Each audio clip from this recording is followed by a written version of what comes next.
Monsieur Morikita, le premier vice-président de la Confédération africaine de volleyball, quelle est votre opinion après le congrès extraordinaire de la Confédération ici au Caire? Oui, je pense que c'était important que nous puissions retrouver, discuter de deux problèmes extrêmement importants. D'abord, le premier problème concernait la représentativité de l'Afrique dans le Conseil d'administration de la Fédération internationale de volleyball.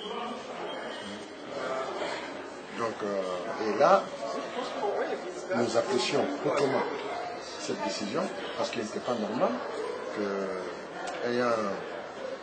avec près de 53 pays, que nous soyons représentés seulement par 4 personnes. Maintenant, 24 personnes. oui, nous devrions avoir 24 personnes. Oui, oui. Maintenant, c'est en partie réglé. On accepte cette première étape. La prochaine fois, peut-être qu'on aura encore plus de voix, mais pour le moment, on ne peut pas tout avoir à comprendre.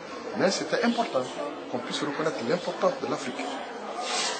Et là, nous remercions en tout cas le président Oué, qui comprend l'importance de l'Afrique. Et je suis sûr que le futur président de la Fédération internationale aussi accordera l'importance qu'il faut à l'Afrique. Parce que nous connaissons un poids. Et là, si nous nous sommes montrés unis, parce que si nous ne sommes pas unis, on ne peut pas avoir de pouvoir. L'Afrique parle d'une seule voix. Et là, en tant que premier vice-président, permettez-moi de féliciter et de remercier le président de la Confédération, le Dr Elwani, qui se bat pour l'Afrique, qui se bat pour l'unité africaine. Et là, c'est quelque chose de hautement appréciable.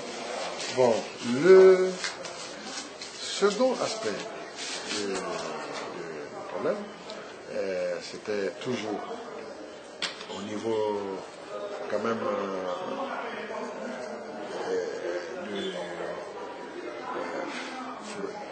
l'Afrique.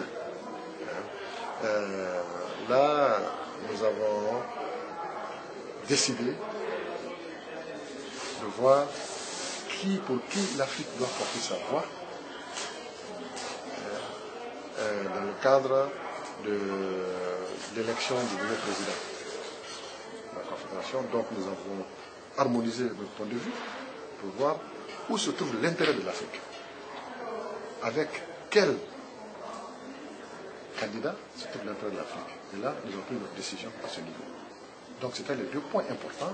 Bien sûr, le troisième point qui s'est ajouté, et ça, en tant qu'Africains, on a tous révolté, le fait qu'on nous a interdit de participer aux compétitions, au championnat mondial junior qui était prévu à Halifax. Et là, c'était une situation quand même inacceptable. Et là, on a voté une résolution pour protester. On ne voudrait plus que cela se répète. Ce n'est pas normal. Donc, ce congrès extraordinaire a été un grand succès. Et là, nous vous remercions, vous, les gens de la presse, et aussi le président Elwani. Comment vous voyez le futur du volleyball africain? Mais écoutez, il y a un changement positif dans le volleyball en Afrique.